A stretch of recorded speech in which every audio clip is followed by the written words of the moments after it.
వంద ఉంటాయి అమ్మకు. కాంగ్రెస్ కొడుకులేనా అలేనా 100 సంవత్సరాల ముందు కొడుతున్నా వినాశకాలే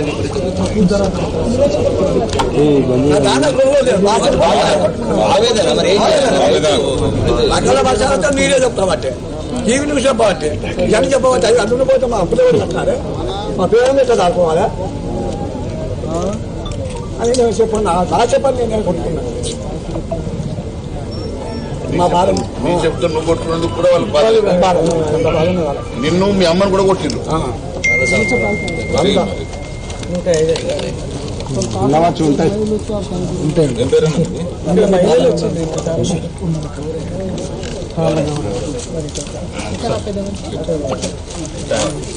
అమాలో వాళ్ళు మాట్లాడతారా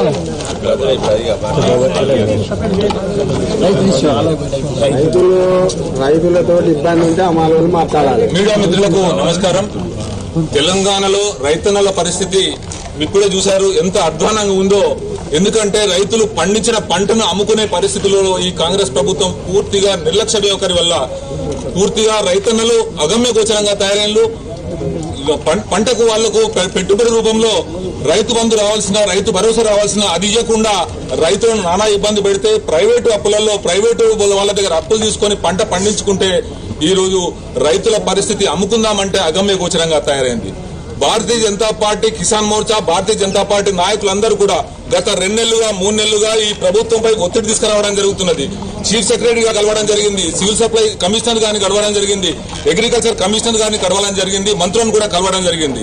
ఎందుకంటే వచ్చేది పంటలు కోస్తున్నారు. ఇమీడియట్ గా ఈ కొనుగోలు కేంద్రాలలో పూర్తిగా సరంజామాను